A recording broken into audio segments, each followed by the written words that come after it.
देखिए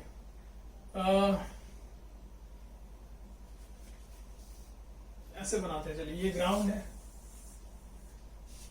यहां पर एक रॉड है, यहां पर एक रॉड है ऐसा, और यहां से इसको हिंज कर दिए। हिंज करने का मतलब समझाते हैं आप। जब भी कभी क्वेश्चन में कहा जाएगा कि किसी जगह से किसी बॉडी को हिंज कर दिए, इसका मतलब कि उस पॉइंट के अबाउट वो बॉडी घूम सकता है। अब जैसे कि ये जो रॉड है, इसको मैंने कहा यहां से हिंज कर दिए, तो यहां से हिंज कर दिए तो इस पॉइंट के अबाउट ये ऐसे घूम सकता है ना। हिंज जो होता है वो कॉमन हम लोग यूज करते हैं लैंग्वेज में। अब जैसे कि जो दरवाजा होता है ना, दरवाजा एक तरफ से घूमता है ना, एक तरफ से जहां से दीवार से जुड़ा रहता है, वहां पे जो लगे रहते हैं ना, हिंजेस कहते हैं उनको, जिनके अबाउट धागा जो है, सॉरी दरवाजा जो है वो घूमता है, उनको कहते हैं दोज आर कॉल्ड हिंजेस, है ना। तो हिंज करने का मतलब इस पॉइंट के अबाउट ये चीज को, ये ऐसा है ना, इसको ऐसे ऐसे घुमा सकते हैं। ये पॉइंट फिक्स हो जाएगा, इसके अबाउट ऐसे ऐसे घुमा सकते हैं। चलिए, तो यहां से हिंज कर दिए रॉड को, और ये ग्राउंड है, यहां से एक और रॉड ले आए, दोनों रॉड बराबर लेंथ के हैं, और यहां से भी हिंज्ड है, एल्बो जैसा हो गया नहीं, एल्बो, और यहां से मतलब यहां से भी हिंज्ड है, तो यहां से भी घूम सकता है। मतलब कहने का कि ये वाला, ये ऐसे रॉड हो गया और ये ऐसे है, तो यहां से भी घूम सकता है और यहां वाले एंड से भी घूम सकता है, ठीक है। और दोनों रॉड बराबर लेंथ के हैं, लेंथ तो बराबर बना दे।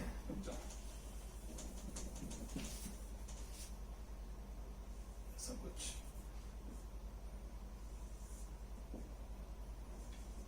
यहां से भी नीचे। चलिए, तो ये दोनों रॉड्स बराबर लेंथ के हैं। अगर इस वाले एंड को जमीन पे आगे की तरफ स्लिप किया जाए, आगे की तरफ ले जाया जाए, ये ग्राउंड है नीचे, ये वाला एंड अगर आगे जा रहा हो मान लो यू से, तो इस वाला पॉइंट का नाम अगर ए रख दें, तो ए वाले पॉइंट का वेलोसिटी बताना है। इस वाले पॉइंट का वेलोसिटी अगर यू है आगे की तरफ एक्स डायरेक्शन में, ऑब्वियसली ग्राउंड पे रखा है तो एक्स में तो जाएगा, यू से जा रहा है, तो ए जो पॉइंट है उसका वेलोसिटी बताना है।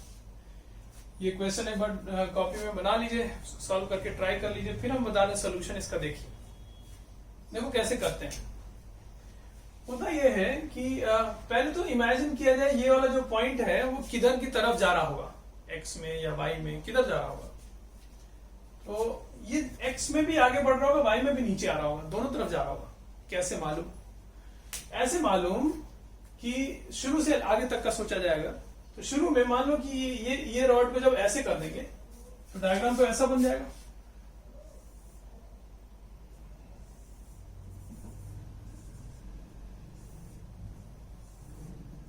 है ना। इसको और फोल्ड कर दें, डायग्राम ऐसा बन गया। अब इसको आगे ले जा रहे हैं, तो देखो ये जो पॉइंट हुआ करता था यहां, अब वो यहां आ गया, तो एक्स में भी आगे बढ़ा, वाई में भी नीचे आया ना। ये वाला पॉइंट केवल एक्स में जा रहा है, लेकिन ये तो एक्स में भी जा रहा है, वाई में भी जा रहा है। बात सही है। तो सबसे पहला चीज तो यही था इमेजिन करना कि किधर की तरफ वेलोसिटी होगी, तो एक्स में भी होगी और वाई में भी होगी, दोनों तरफ होगी। चलिए, तो इसका एक्स में भी कुछ वेलोसिटी है और वाई में भी कुछ वेलोसिटी है। कितना कितना है पता करना है, कुछ वी एक्स वी वाई मान लिए।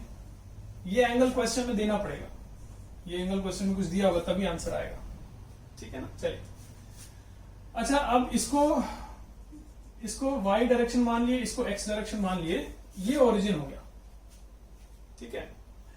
तो अगर जिस समय इसका x कोऑर्डिनेट x होगा, उस समय इसका x कोऑर्डिनेट जरूर x/2 होगा। देखो, ये बराबर लेंथ है, ये थीटा है तो ये भी थीटा होगा, आइसोसेलेस ट्राइंगल। ये बराबर लेंथ है, ये थीटा है तो थीटा, तो ये l cos थीटा, ये भी l cos थीटा। अगर हम ऐसे बनाए, ये दोनों बराबर होगा ना, ये x है तो x/2 होगा हमेशा।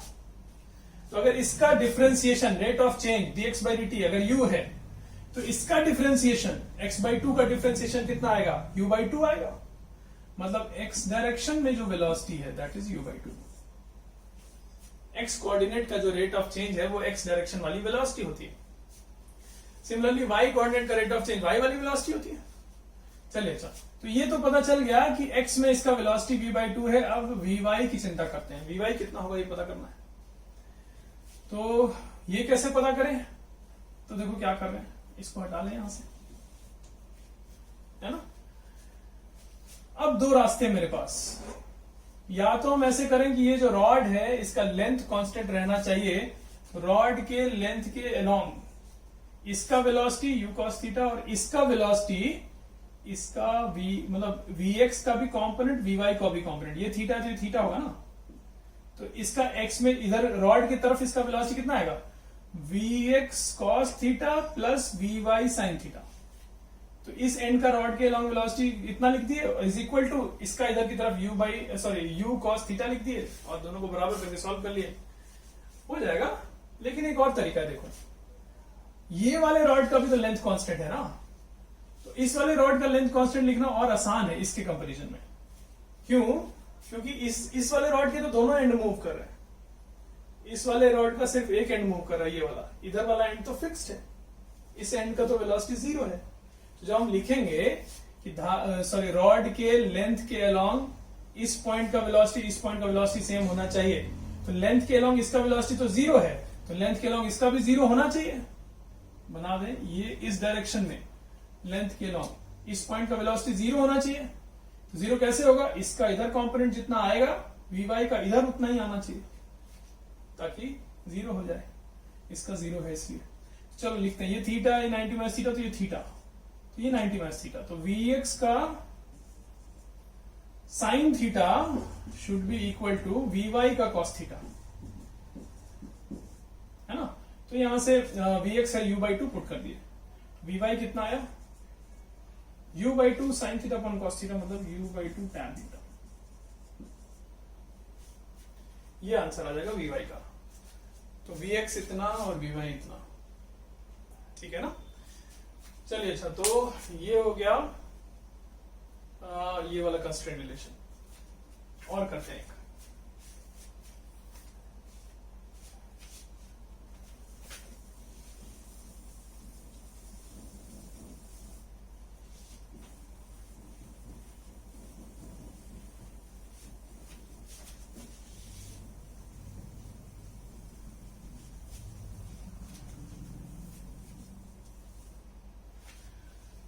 चलिए हम आपको कंस्ट्रेंट रिलेशन में क्वेश्चंस करने के तरीके बता रहे थे, उसमें लास्ट एक बात और बताना चाहते हैं, उससे भी कई क्वेश्चन आपके आसान हो जाएंगे।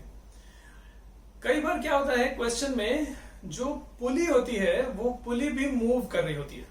अभी तक के क्वेश्चंस में जितने जगह हम लोग पुली ले रहे थे ना, वो पुली फिक्स था, लेकिन कई बार होता है कि पुली भी मूव कर रहा होता है, या ऐसे बोले दो से ज्यादा बॉडीज हैं, या किसी बॉडी के साथ पुली अटैच है, वो बॉडी मूव कर रहा है, ऐसे क्वेश्चंस। तो कई बार ऐसा होता है कि ऐसे क्वेश्चंस में रिलेटिव मोशन का भी थोड़ा यूज कर लेते हैं हम लोग, उससे क्वेश्चन बड़े आसान हो जाते हैं। रिलेटिव मोशन का यूज कर लेने से कई बार क्वेश्चन आसान हो जाते हैं। देखो कैसे, ये भी एक ट्रिक है, देखो बता रहे हैं, इसको भी सीख लेंगे तो फिर रिलेटिव मोशन के क्वेश्चंस हम लोग आराम से कर सकते हैं। अब जैसे मान लो ये ब्लॉक है ना, इसके साथ एक पुली अटैच है, ये पुली इसी का हिस्सा हो गया, इस पुली के ऊपर से एक धागा ले आए, यहां पर एक ब्लॉक है और यहां पर एक ब्लॉक है, ठीक है। इसको ऐसे बना दें, ऐसे बना दें, चलिए दो ब्लॉक्स है ना, और कुछ दिया है तीनों का वेलोसिटी। मान लो ये जा रहा है v1 से, ये जा रहा है v2 से, ब्लॉक जा रहा है v3 से, मान लीजिए ऐसा कुछ है, और आपको कहा जाए v1 v2 v3 में रिलेशन लिखिए। तो इस तरह के जो क्वेश्चंस होंगे जिसमें इस बॉडी के साथ ये पुली अटैच है, बॉडी भी मूव कर रहा है और इसका वेलोसिटी, इन सब में रिलेशन लिखना है, तो रिलेटिव मोशन का कॉन्सेप्ट थोड़ा सा यूज कर लेने से बड़ा आसान हो जाता है क्वेश्चन। ऐसे सोचेंगे ग्राउंड के रिस्पेक्ट में तो बड़ा कॉम्प्लिकेटेड दिख रहा है, नहीं, इसको बड़े आसानी से कर सकते हैं। देखो कैसे, इसको ऑब्जर्वर बना लेंगे, है ना, ये जो बॉडी है जो मूव कर रहा था उसको ऑब्जर्वर बना लेंगे जिसके साथ पुली अटैच है। तो देखो डायग्राम कैसा हो जाएगा। हमसे पूछा v1 v2 v3 में रिलेशन लिखने को ना, हम लिखेंगे, देखो पहले इसको ऑब्जर्वर बना लिए, तो अगर इसको ऑब्जर्वर बना लेंगे तो अपने आप को रेस्ट पे बताएगा। अपने रिस्पेक्ट में जब देखेगा तो ये कितने से आगे जाता दिखाई देगा इसको, ऊपर वाला ब्लॉक। सोचिए,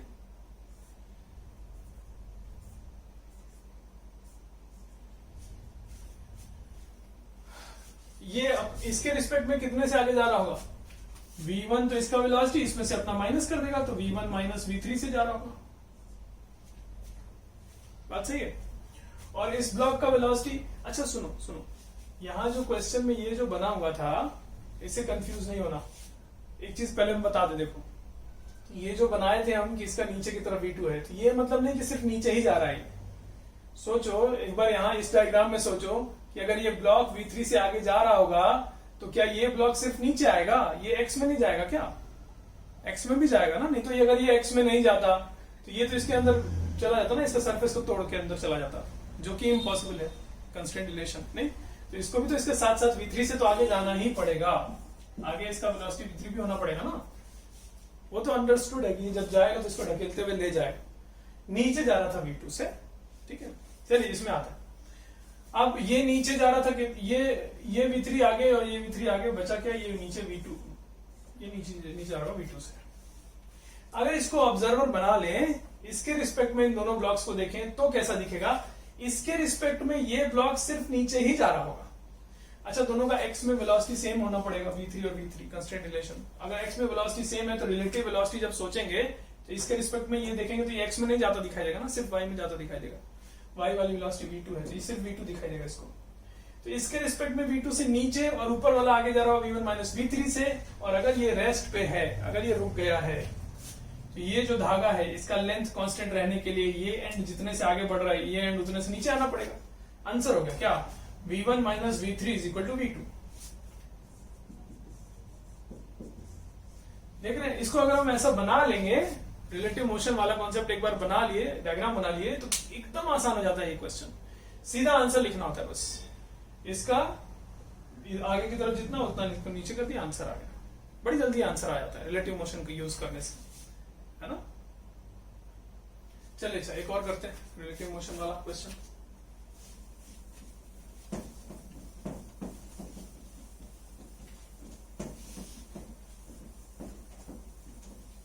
इस कॉन्सेप्ट को यूज करते हुए एक क्वेश्चन करने जा रहे हैं, ठीक है। ये एक ब्लॉक है, ये धागा, पुली, धागा, एक और पुली, ये धागा, एक और पुली, ये पुली, ऐसे। ये दो ब्लॉक्स हो गए। ये वाला जो पुली है, ये वाला, ये दोनों दीवार से अटैच्ड है और नीचे ग्राउंड। ये हो गया। क्वेश्चन में दिया है कि अगर ये v1 से आगे जा रहा है तो ब्लॉक का वेलोसिटी बताइए। क्वेश्चन लिख दीजिए, ये डायग्राम है क्वेश्चन का, और ये v0 लिख दे रहे हैं। चलिए इसको, ये v0 से आगे जा रहा है ना। क्वेश्चन में लिखिए find velocity of the smaller block. ये जो स्मॉलर ब्लॉक है इसका वेलोसिटी कितना है ये पता करना है। तो चलिए हम कैसे करने वाले हैं, इसको ऑब्जर्वर बनाने वाले हैं। अच्छा, जब कहा है find velocity of smaller block, मतलब क्वेश्चन में जो पूछा है वेलोसिटी स्मॉलर ब्लॉक का, वो किसके रिस्पेक्ट में पूछा है, इसके रिस्पेक्ट में नहीं। अगर कुछ नहीं लिखा है क्वेश्चन में, सिर्फ इतना लिखा है फाइंड वेलोसिटी, है ना, किसी का वेलोसिटी पूछ दिया, फाइंड वेलोसिटी ऑफ दिस, इसका मतलब वो ग्राउंड के रिस्पेक्ट में पूछ रहा है। तो इस वाले ब्लॉक का वेलोसिटी पूछा गया आपसे ग्राउंड के रिस्पेक्ट में, है ना। सॉल्व करेंगे जरूर हम लोग इसके रिस्पेक्ट में, और फाइनल आंसर हम लोग ग्राउंड के रिस्पेक्ट में निकाल लेंगे। देखो कैसे, पहले इसके रिस्पेक्ट में पता करते हैं।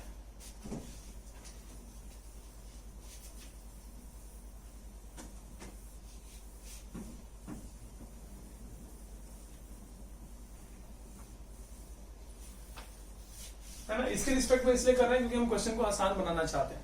मान लीजिए इसका नाम रख देते हैं, इसका नाम है ए, ब्लॉक का नाम है बी। तो पहले ए को ऑब्जर्वर बनाने जा रहे हैं। अगर ए ऑब्जर्वर हो गया तो ये देखो कैसा देखेगा,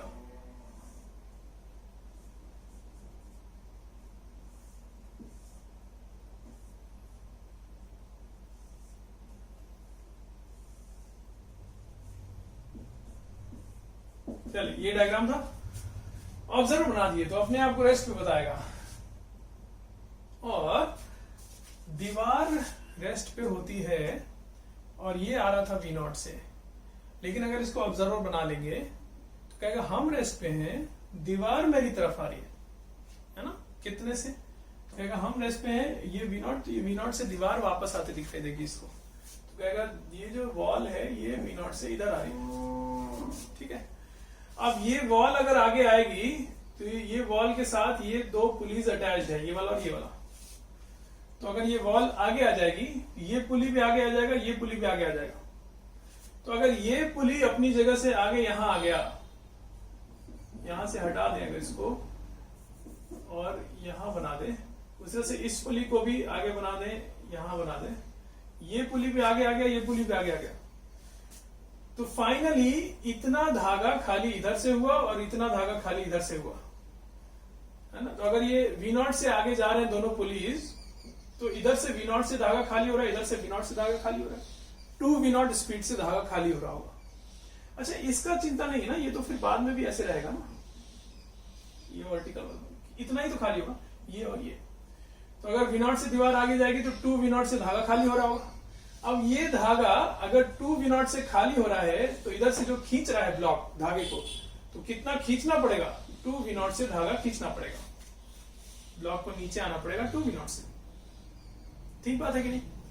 तो मतलब velocity of block with respect to A, वो जो ए था यही ए है, ए को ऑब्जर्वर बनाने पर जो वेलोसिटी आया ब्लॉक का वो कितना आया 2 वी नॉट, और नीचे की तरफ ऐसे लिख दे रहे हैं, या इसी को हम लिख सकते थे -2 वी नॉट जे कैप, अगर आई कैप जे कैप में लिख रहे होते तो, नहीं तो हम डायरेक्शन बताने के लिए हम ऐसे भी बता सकते हैं नीचे की तरफ, तो नीचे की तरफ 2 वी नॉट। हमको ये नहीं बताना, हमको क्या बताना था, ग्राउंड के रिस्पेक्ट में ए वाले बी वाला जो ब्लॉक है उसका वेलोसिटी, ये तो आया ब्लॉक का वेलोसिटी किसके रिस्पेक्ट में, ए के रिस्पेक्ट में, हमको लिखना है किसके रिस्पेक्ट में, ग्राउंड के रिस्पेक्ट में। तो कैसे लिखेंगे, इसको एक बार एक्सपैंड कर लेंगे, ये हो गया velocity of B with respect to ground minus velocity of A with respect to ground is equal to इतना 2 वी नॉट और नीचे की तरफ। अच्छा आईजे लिख ही देते हैं ना, ताकि देखने में आपको कंफ्यूजन ना हो कि हमको तो दिख रहा है हम क्या कर रहे हैं, लेकिन क्या पता कोई कंफ्यूजन हो, इसलिए हम आईजे लिख दे रहे हैं, माइनस जे कैप नीचे की तरफ, वाई डायरेक्शन में नीचे की तरफ, तो ये माइनस जे कैप लिख दिए, और फिर क्या करेंगे, इसको इधर ले जाके जोड़ देंगे। तो ये बताना था ना हमको, ब्लॉक का वेलोसिटी ग्राउंड के रिस्पेक्ट में, ये वाला चीज बताना है, तो इसको इधर ले जाए, this is equal to v A G इधर आ गया, और -2 v naught j cap, A का ग्राउंड के रिस्पेक्ट में वेलोसिटी कितना है, एक्स डायरेक्शन में वी नॉट, मतलब v naught x, v naught i cap, ये वी नॉट आई कैप है, -2 वी नॉट जे कैप हो गया, और ये आंसर आ गया, लेकिन एक्स में वी नॉट, वाई में 2 वी नॉट नीचे की तरफ। खैर इतना हम सॉल्व कर दिए, इतना सॉल्व थोड़ी करते हैं, सीधा आंसर ना, ए के रिस्पेक्ट में इसका वेलोसिटी नीचे की तरफ है, ए खुद जा रहा है आगे की तरफ वी नॉट से, तो मैन ट्रॉली वेक्टर सम वाली बात नहीं होती थी, वेक्टर सम, इस वाली वेलोसिटी का इस वाली वेलोसिटी का वेक्टर सम, तो y में नीचे की तरफ 2 वी नॉट ये जो आया है, x में वी नॉट ये जो आया है, नहीं b का a के रिस्पेक्ट में वेलोसिटी पता है, a का ग्राउंड के रिस्पेक्ट में पता है, और b का ग्राउंड के रिस्पेक्ट में बताना है, तो मैन ट्रॉली वेक्टर सम वाली बात ही तो है ना, जैसा काइनेमेटिक्स में सीखते थे, तो इसका उसका वेक्टर सम, तो ये नीचे और वो आगे, ये इसका आंसर है। चलिए तो ये इसका आंसर हो गया, और आज के लिए क्लास यहाँ पे फिनिश करते हैं। तो इस पर जो असाइनमेंट है वो क्वेश्चंस आप लोग आराम से कर सकते हैं, और फिर डिस्कस किया जाएगा।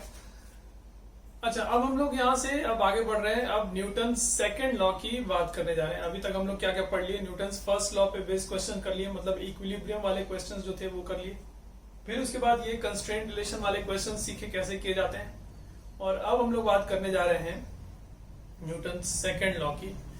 तो जैसा कि पहले स्टेटमेंट लिखवाया गया था न्यूटन सेकंड लॉ में, उन्होंने कहा था कि जो rate of change of momentum है किसी बॉडी का वो डायरेक्टली प्रोपोर्शनल होता है नेट अप्लाइड फोर्स के, है ना। तो उसी पे बेस करके थोड़ा सा आगे उसको पहले F = ma तक ले जाया जाए, फिर उसको यूज किया जाएगा F = ma वाली इक्वेशन को। देखो कैसे कर रहे हैं।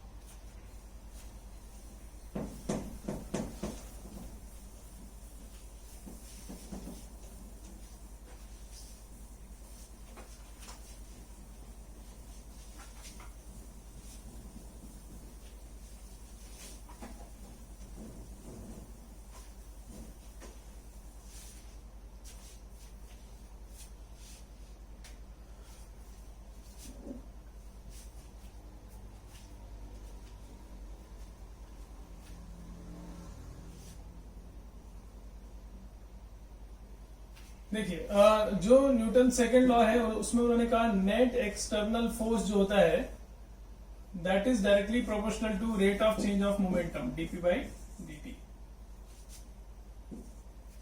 है ना। उन्होंने कहा डायरेक्टली प्रोपोर्शनल है। इसको अगर आगे लिखें तो एक प्रोपोर्शनैलिटी कांस्टेंट से मल्टीप्लाई करना होगा, तो F net external is equal to हो जाएगा कितना, सम प्रोपोर्शनैलिटी कांस्टेंट के इंटू डीपी बाई डीटी है। यहां से P जो है वो हम लोग मोमेंटम को रिप्रेजेंट करें, P से मोमेंटम रिप्रेजेंट करें ना, तो this is equal to dp by dt. तो F net external is equal to कितना हो गया, यहां से K into dp by dt लिख रहे हैं, तो d by d of M into v, momentum मतलब मास इंटू वेलोसिटी। तो यहां से एफ नेट एक्सटर्नल कितना हो गया, K इंटू, अच्छा अब यहां पे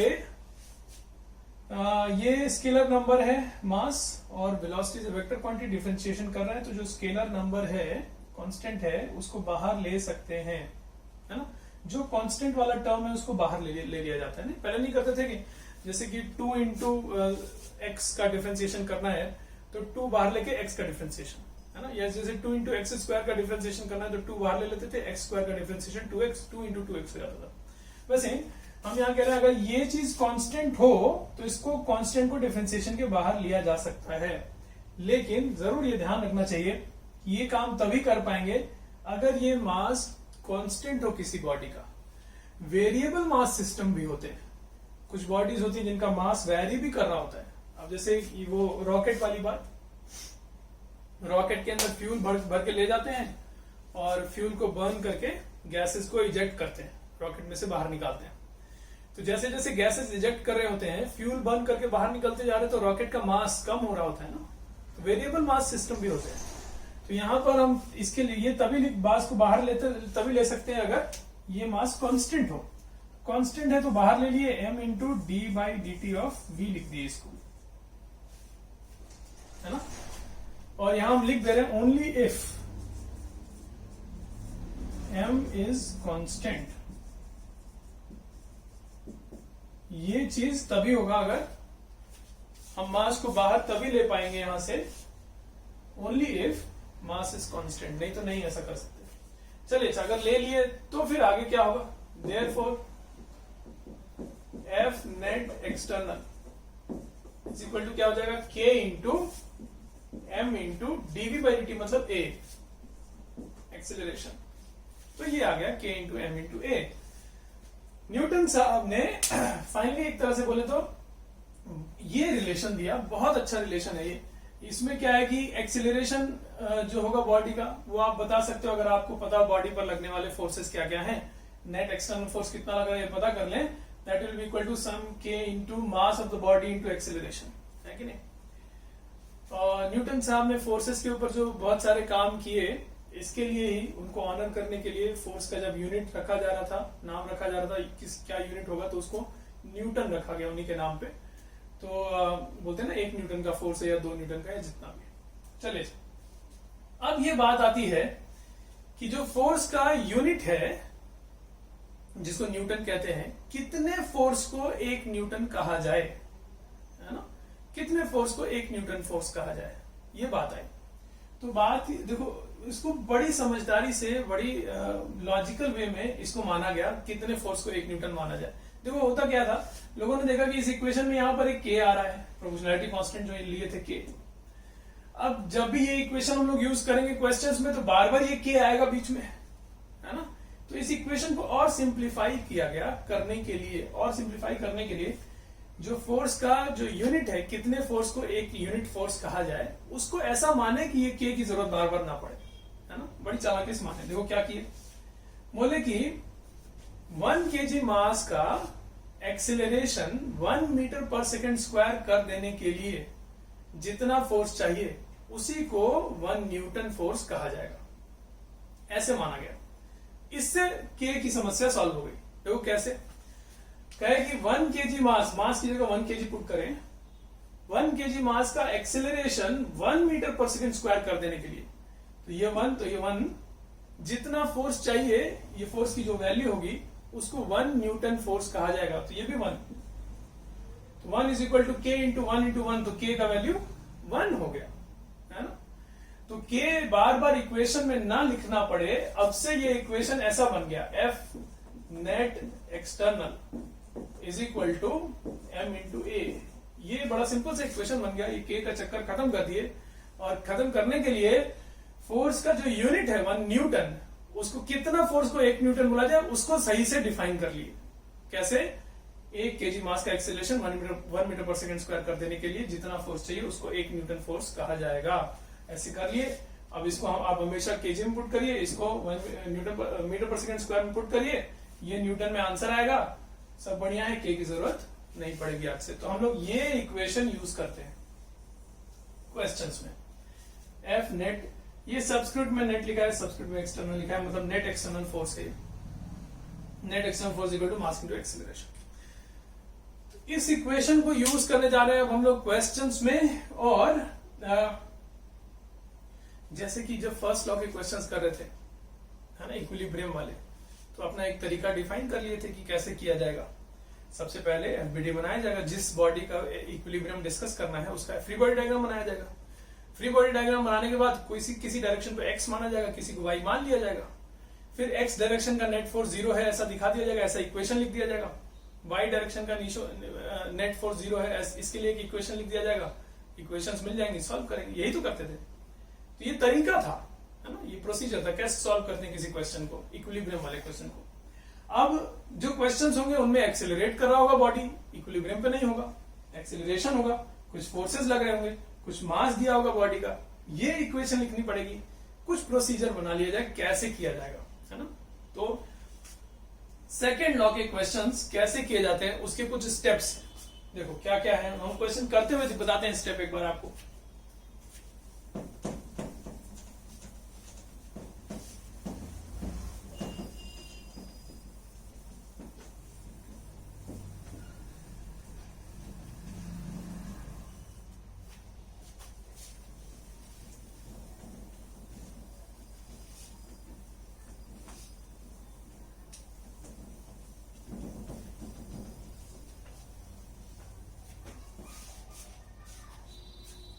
देखिए,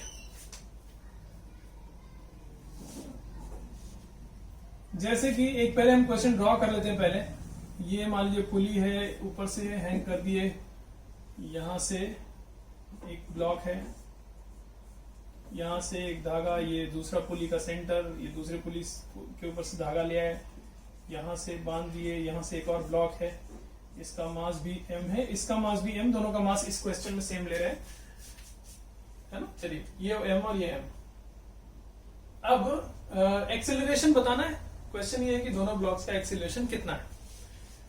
देखो कैसे कर रहे हैं, स्टेप्स क्या होने चाहिए। देखो, सबसे पहला स्टेप ये होना चाहिए कि जितने धागे हैं उनमें कुछ टेंशन एज्यूम करिए, और जितनी बॉडीज हैं उनका कुछ एक्सेलरेशन एज्यूम करिए।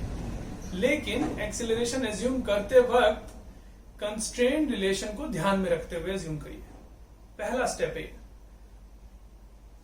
पहला स्टेप क्या हो गया, धागों में टेंशन एज्यूम करिए और बॉडीज का एक्सेलरेशन एज्यूम करिए। एक्सेलरेशन एज्यूम करते वक्त ध्यान रखिए कंस्ट्रेंट रिलेशन का। ये बात देखो कैसे कर रहे हैं। धागे में टेंशन पहले मान ले रहे हैं। ये धागे में टेंशन अगर टी मान लिए तो ये पुली के सेंटर से गया, इसमें 2t हो जाएगा, और इधर भी 2t लिख दिए। ये काम हो गया। दो ब्लॉक्स हैं, इनका एक्सेलरेशन मानना है, कंस्ट्रेंट रिलेशन। तो ये वाला कंस्ट्रेंट रिलेशन तो हम लोग सीखे थे ना कि अगर ये जाएगा a से तो ये जाएगा 2a से। हाँ, अच्छा, किसको ऊपर मानना है किसको नीचे मानना है उससे कोई फर्क नहीं पड़ता, है ना। अपने आप आंसर साइन के साथ आता है। जैसे कि कोई कहे नहीं सर अगर ये बहुत हैवी होगा तो ये तो नीचे जाएगा, हम ऊपर कैसे मान लें, कोई फर्क नहीं पड़ता।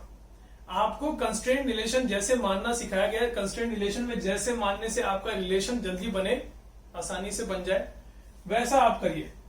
आप ऊपर मान रहे हो ऊपर मान लीजिए, कोई बात नहीं।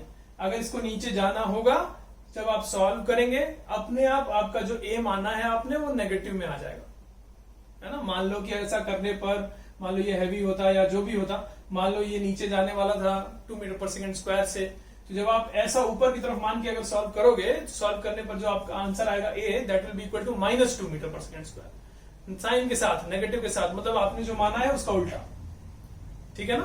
तो आंसर बता देगा कि किधर जा रहा है, आपको नहीं सोचना है, आप बस अज्यूम करिए अपने मन से, इसको इधर मान लिए और ये ए माने तो ये 2 एक कंस्ट्रेंट रिलेशन को ध्यान में रखते हुए माने। चलिए अब आगे, पहला स्टेप हो गया। दूसरे स्टेप में जो बॉडीज हैं उनका फ्री बॉडी डायग्राम बनाया जाएगा। बॉडीज का फ्री बॉडी डायग्राम बना दे। इसका बनाएंगे फ्री बॉडी डायग्राम, तो नीचे की तरफ mg और ऊपर की तरफ इस धागे से जुड़ा हुआ है, तो ये धागा अपनी तरफ खींचेगा T से। इसका बनाएंगे तो नीचे की तरफ mg और ऊपर की तरफ इस धागे से जुड़ा हुआ है, तो धागा अपनी तरफ खींचेगा 2T से, ठीक है। और इसका एक्सेलरेशन ऊपर माने, इसका एक्सेलरेशन नीचे। अब देखो, 2 स्टेप हो गए। पहले स्टेप में ये सब माने, अननोन्स माने, कंस्ट्रेंट रिलेशन को ध्यान में रखते हुए। दूसरे स्टेप में एफबीडी बनाए, और तीसरे स्टेप में जिस बॉडी का एक्सेलरेशन जिधर माने हैं उधर के तरफ के नेट फोर्स को एमए लिखा जाए। एक्चुअली वो वेक्टर इक्वेशन थी ना, लिखे थे जो, net force equal to mass into acceleration, तो नेट फोर्स भी वेक्टर था, एक्सेलरेशन भी वेक्टर था, डायरेक्शन का ध्यान रखना पड़ेगा ना।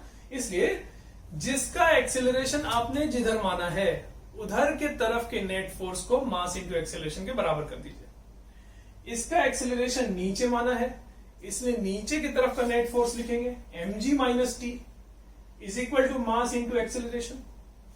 और इसका एक्सेलरेशन ऊपर माने थे, इसलिए ऊपर की तरफ का net force 2t minus mg is equal to mass into acceleration.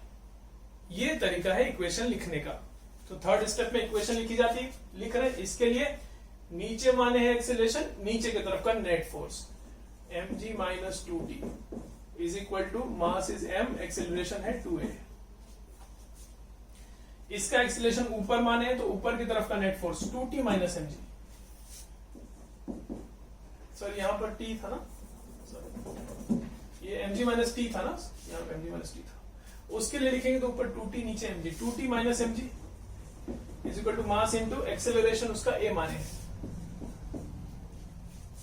ये 2 इक्वेशंस बन गई, इनको सॉल्व कर लीजिए, आंसर मिल जाएगा। बस यही 3 स्टेप्स करने होते।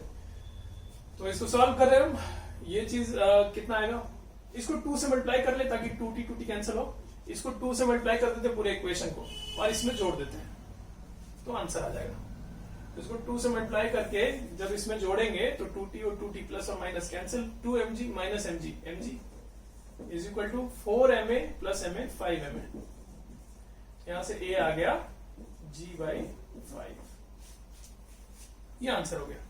एक्सेलरेशन पता चल गया। कोई टेंशन पूछता अगर तो यही एक्सेलरेशन यहां पुट कर देते, तो t is equal to mg minus 2ma, मतलब 2mg/5, mg minus 2mg/5 is 3mg/5, तो टेंशन भी आ जाएगा। तो जो पूछा जाए, एक्सेलरेशन पूछा तो ऐसे करें। चलिए, अच्छा तो ये हो गए स्टेप्स। एक बार हम फिर से याद दिला दें कैसे कैसे था। पहले स्टेप में अननोन्स माने, टेंशन वगैरह धागे जितने धागे उतने टेंशन मान लिए, जितने सरफेसेस कांटेक्ट में होंगे उतने नॉर्मल मान लेंगे, n1 n2 जो भी। फिर उसके बाद कंस्ट्रेंट रिलेशन को ध्यान में रखते हुए एक्सेलरेशंस एज्यूम कर लेंगे, तो इसको a इसको 2a मान लिए। फिर नेक्स्ट स्टेप जो होगा सेकंड स्टेप, उसमें फ्री बॉडी डायग्राम बना लेंगे, दोनों का फ्री बॉडी डायग्राम बना लिए। थर्ड स्टेप में इक्वेशन लिखी जाती है, कैसे, जिसका एक्सेलरेशन आपने जिधर माना है उधर की तरफ के नेट फोर्स को मास इनटू एक्सेलरेशन के बराबर करिए। इसका एक्सेलरेशन नीचे माने थे तो नीचे की तरफ का net force mg minus T is equal to mass into acceleration, और उसका एक्सेलरेशन ऊपर माने थे इसलिए ऊपर की तरफ का net force 2t minus mg is equal to mass into acceleration. बस इक्वेशन बन गई, इनको सॉल्व किए, आंसर आ जाएगा। ठीक है ना, बड़ा आसान होता है। एक बार करते हैं, ये तो हमने कर दिया। एक नेक्स्ट क्वेश्चन है जो आप करेंगे अब।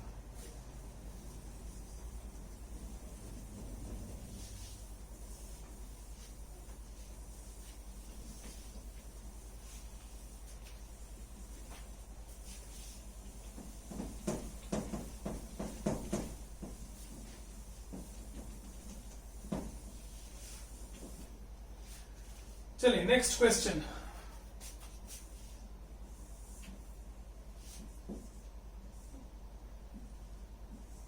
ये पुली है, यहां से एक धागा ले गए इस पुली के ऊपर से, ये जो धागा है पुली के सेंटर से जुड़ा है, ये ऊपर से ले आए यहाँ पर, ये पुली भी फिक्स्ड है, ये पुली फ्री है, ये पुली फिक्स्ड है, ये ऐसे दिख रहा होगा डायग्राम क्या कर रहे हैं। इसको खींचेंगे तो ये पुली आगे बढ़ेगा, ये ब्लॉक आगे बढ़ेगा। चलिए ये हो गया, और ये ग्राउंड है, सारे सरफेसेस स्मूथ है जैसा कि पहले बोल चुके हैं, और ये मास कुछ 2m है और ये मास m है, ठीक है। और आपको पता करना है find acceleration of each block, दोनों ब्लॉक्स का एक्सेलरेशन पता करना है ना। चलिए हम सॉल्व करते हैं। पहला स्टेप होता है धागों में टेंशन, ब्लॉक्स का एक्सेलरेशन सब एज्यूम किया जाए। चलिए तो मान लेते हैं धागे में टेंशन यहाँ T है, तो इधर भी T होगा, इधर भी T होगा, एक धागे में एक ही टेंशन, इसमें 2T हो जाएगा। ब्लॉक्स का एक्सेलरेशन, कुछ ये वाला ब्लॉक पुली के सेंटर से जुड़ा है, इसलिए इसको पहले मान लेते हैं। A से चला तो ये 2A से धागा खाली होगा, यहां से तो ये नीचे आएगा 2A से। ये एक्सेलरेशन एज्यूम कर लिए कंस्टेंट रिलेशन को ध्यान में रखते हुए। अब फ्री बॉडी डायग्राम बना दिया जाए। तो इस वाले ब्लॉक का फ्री बॉडी डायग्राम बनाएंगे तो नीचे की तरफ 2mg, यहां सरफेस से नॉर्मल बना दिए, और यहां ब्लॉक से धागे की तरफ टेंशन, यहां से ब्लॉक से धागे की तरफ कितना 2T, और एक्सेलरेशन आगे की तरफ माने थे। इसके लिए लिखेंगे तो नीचे की तरफ mg, और धागा अपनी तरफ खींच रहा होगा T से, और नीचे की तरफ एक्सेलरेशन 2a माने। चलिए दोनों का फ्री बॉडी डायग्राम बना लिए। 2 स्टेप्स हो गए। तीसरे स्टेप में जिसका एक्सेलरेशन जिधर माने उधर की तरफ के नेट फोर्स को m में लिखना है। इसका एक्सेलरेशन नीचे माने तो नीचे की तरफ का net force mg minus T is equal to m into 2a। ये हुआ। इसका एक्सेलरेशन इधर माने है, इधर की तरफ x डायरेक्शन है, इधर की तरफ का नेट फोर्स, इधर की तरफ का यही नेट फोर्स है 2T। 2T is equal to mass is 2m into a, है ना। एक्सेलरेशन a माने थे, और ये 2 इक्वेशंस हो गए, इनको सॉल्व कर लेते हैं। ये 2 हटा लेते हैं, t is equal to m यहां पुट कर देते हैं पहले वाले इक्वेशन में, तो जाएगा mg माइनस t की जगह ma is equal to m into 2a, 3ma हो जाएगा, a is equal to g/3, है ना। और ये आंसर हो जाएगा। चलिए ये क्वेश्चन की हम लोग और करते हैं।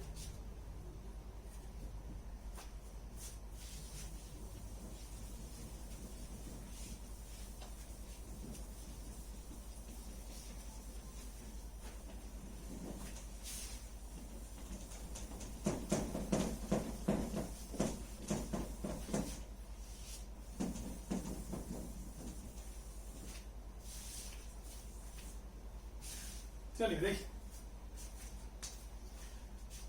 ऐसा है कि ये एक रोप है जिसको एक लिफ्ट में हैंग कर दिए। रोप है, रोप। जो धागा होता था स्ट्रिंग, वो हम लोग आइडियल केस में मानते थे मासलेस है ना। तो हम कहना चाहते हैं इसमें मास है, ये रोप क्या थी, रस्सी है कोई, इसमें मास भी है। इसका मास है m, और ये मास यूनिफॉर्मली डिस्ट्रीब्यूटेड है पूरे धागे में। ये कहने का मतलब होता है कि ऐसा नहीं कि इस m मास में ज्यादातर मास इधर ही इकट्ठा हो, इधर कम मास हो, इधर ज्यादा मास हो, ऐसा नहीं। यूनिफॉर्मली डिस्ट्रीब्यूटेड है पूरा धागे में। जैसे कि अगर हम इसको बीच से काट दें तो ये एक हिस्से का मास m/2 होगा, 3 हिस्से में काट दें तो तीनों का m/3 होगा, यूनिफॉर्मली डिस्ट्रीब्यूटेड। और ये जो लिफ्ट है ये ऊपर एक्सिलरेट कर रही है a एक्सिलरेशन से, ठीक है। तो इस धागे में सॉरी इस रोप में अलग अलग पॉइंट्स पे टेंशन पूछा जा रहा है, कहां कहां पर। तो कुछ पॉइंट ले लेते हैं। ये रोप का अपर एंड जो है इसका नाम रख देते हैं a, रोप का मिड पॉइंट का नाम रख देते हैं b। क्वेश्चन लिखिए, find tension in the rope eight points a and b। a जो है वो अपर एंड है, b जो है वो मिड पॉइंट। चलिए तो देखिए हम बता रहे हैं कैसे करते हैं। पहले रोप का फ्री बॉडी डायग्राम बना लिया। एक्सेलरेशन तो क्वेश्चन में ही दिया है, a है। ये हो गया रोप का फ्री बॉडी डायग्राम। यहां से रूफ ने जो छत है, छत ने रोप पर जितना फोर्स लगाया होगा वो फोर्स, वो उतना ही तो टेंशन होगा ना यहाँ पर, तो उसको F मान लेते हैं। ठीक से बना। देखो हम क्या कह रहे हैं, रोप का यहां जितना टेंशन होगा उसी टेंशन फोर्स से रोप जो है वो छत को नीचे खींच रहा होगा, और एक्शन रिएक्शन पेयर से उतना ही फोर्स से छत जो है रोप को ऊपर खींच रहा होगा। तो वही वाला फोर्स को हम लोग यहां बना सकते हैं T के बराबर, नहीं है ना, टेंशन जितना है। तो ये हो गया ऊपर की तरफ, और नीचे की तरफ mg, एक्सीलरेशन है ऊपर की तरफ a, तो net force equal to ma लिख दे। जिधर एक्सीलरेशन माने उधर की तरफ, एक्सीलरेशन माने का गिवन है, जिधर एक्सीलरेशन है उधर की तरफ का net force T minus mg is equal to ma। तो T इज इक्वल टू कितना हो गया, m into g plus a, है कि नहीं। ये एक्सीलरेशन, चलो हम लोग यहाँ पे इसको a नॉट लिख दे रहे हैं, a नॉट, ये हो गया, ठीक है। चलिए अच्छा, तो ये आंसर हो गया। अब ये पूछा है कि मिड पॉइंट पर, बी वाले पॉइंट पर टेंशन कितना, ये तो टेंशन एट ए हो गया, ए लिख दे रहे हैं इसको। Tension at mid point, B वाले पॉइंट पर टेंशन पता करना है, तो कैसे करते हैं, देखो इसके लिए देखो क्या करते हैं। यहां टेंशन पूछा है ना, तो इतने रोप का फ्री बॉडी डायग्राम बना देते हैं। यहां से लेके सीधा ही ले रहे हैं, यहां से लेके यहां तक इतना जो रोप था उसका फ्री बॉडी डायग्राम बना दिया। अब यहां जितना टेंशन होगा उतने से ही बाकी का रोप इसको खींच रहा होगा, ये रोप यहां पे इतने फोर्स से खींच रहा होगा। नीचे की तरफ mg है इसका, पूरे रोप का मास था m, आधे रोप का मास m/2, और एक्सेलरेशन तो पूरे का a नॉट ही है जो क्वेश्चन में दिया है। अब इसके लिए इक्वेशन लिखेंगे तो क्या लिखेंगे, net force Tb minus mg is equal to mass into acceleration m/2g था नहीं, Tb minus m/2g is equal to mass into acceleration. तो इसको इधर लेते जाएंगे, टेंशन एट पॉइंट बी आ गया कितना, m/2 into g plus a naught, है ना। तो इसको लेते ठीक से ए नॉट। चलिए ये आ गया बी पॉइंट पर टेंशन। तो इस तरीके से अलग अलग पॉइंट्स पर टेंशन बता सकते हैं। कोई अगर यहां पे पूछता तो यहां इतने का फ्री बॉडी डायग्राम बनाते हैं, इतने का फ्री बॉडी डायग्राम बनाते हैं, और उस पे लगने वाले नेट फोर्स को एम दिखा देते हैं जैसे इसमें किए हैं, एंड सो ऑन। कहीं का भी पूछा जाए तो इस तरीके से आप बता सकते हैं, है ना। चलिए नेक्स्ट क्वेश्चन करते हैं।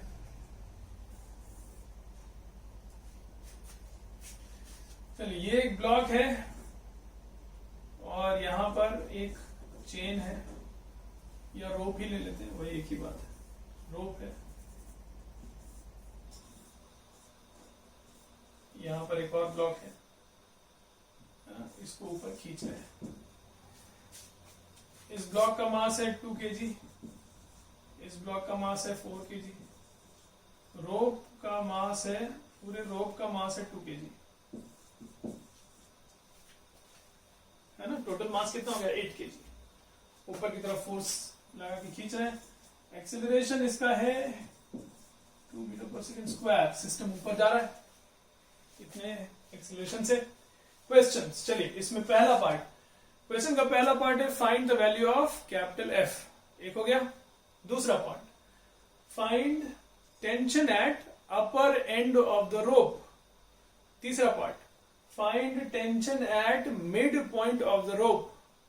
और चौथा part, find tension at lower end of the rope, है ना। ये पार्ट्स हो गए। पहले पार्ट में एफ का वैल्यू पूछा, दूसरे पार्ट में इस रोप के अपर एंड पे टेंशन पूछा, तीसरे में मिड पॉइंट पे टेंशन पूछा, और चौथे में नीचे वाले पॉइंट पे टेंशन पूछा। चलिए हम सॉल्व कर दे रहे फटाफट।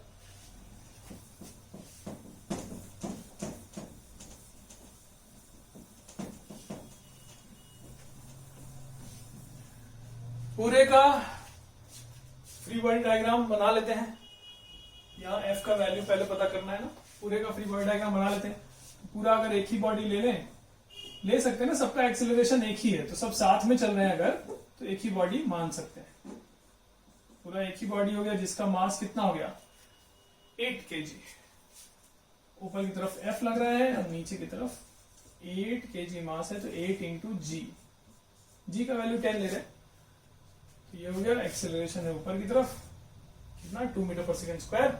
Net force is equal to m a, तो this minus this net force हो गया F minus 80 is equal to total mass is 8, acceleration is 2, तो 16, इसको इधर लेते हैं तो नेट फोर्स कितना हो गया 80 प्लस 16 96 न्यूटन। ये आंसर आ गया, ठीक है ना। पहला पार्ट हो गया। दूसरा पार्ट, अब यहां पर टेंशन बताना है तो इतने का एफबीडी बनाएंगे, यहां से पूरा नीचे तक का, यहां से पूरा नीचे तक का एफबीडी बना देंगे।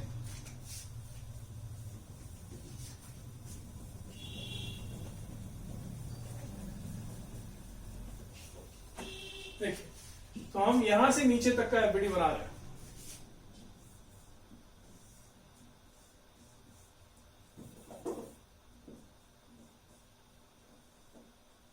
इसका मास कितना होगा 4 kg और 2 kg 6 kg हो जाएगा। नीचे की तरफ mg 6 इंटू जी, और यहां पे टेंशन बताना है अपर एंड पे, मान लेते हैं कुछ टेंशन T1 है ये, और एक्सेलरेशन है ऊपर की तरफ 2 metre per second square. Net force को एम लिख देते हैं, तो T1 minus 60 is equal to 6 into acceleration is 2, ये हो गया 12 72, ये आंसर हो गया। फिर बताना है थर्ड पार्ट में यहां मिड पॉइंट पे टेंशन, तो जहां टेंशन बताना है इसको हटा दें, जहां टेंशन बताना है उससे नीचे इतने का एफबीडी बना देंगे, है ना, पता चल जाएगा। बड़ा आसान होता है, देखो हम इधर बना रहे हैं।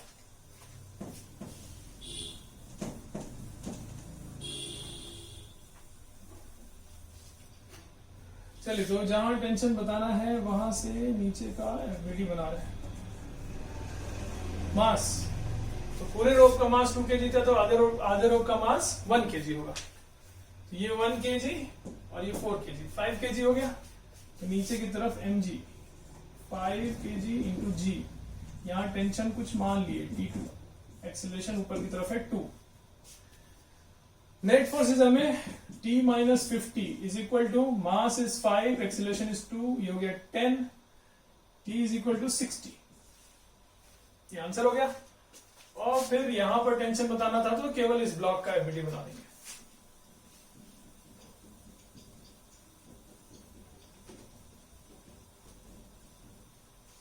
ये जो ब्लॉक है केवल इसका एफबीडी बना दिए। T3 मान लिए टेंशन, यहां पे नीचे की तरफ mg मतलब 40, 4 इंटू जी, ऊपर की तरफ एक्सेलरेशन है 2, net force T minus 40 is equal to mass is 4, acceleration is a is 2, मतलब ये हो गया 8, क्या लिख 2 है ना, एक्सेलरेशन इज 2, ये हो गया 8 48, ये हो गया आंसर। तो इस सारे जगह पे टेंशन से निकाल सकते हैं। अगर आपके मन में आ रहा हो कि सर ये जो रोप है उसके अलग अलग पॉइंट्स पे टेंशन अलग अलग क्यों आ रहा है, पहले तो सेम होता था धागे में, हर पॉइंट पे टेंशन सेम होता था, नहीं डिफरेंस है ना, वो मासलेस होता था। स्ट्रिंग के हर पॉइंट पे टेंशन सेम क्यों होता था, क्योंकि वो मासलेस होता था। अब ये जो रोप है ये मासलेस नहीं है, तो इसके अलग अलग पॉइंट पे टेंशन अलग अलग हो सकता है, ठीक है ना। तो वही है, अलग अलग पॉइंट पे टेंशन हम लोग निकाले अलग अलग। चलिए ठीक है, आज के लिए इतना रखते हैं हम लोग।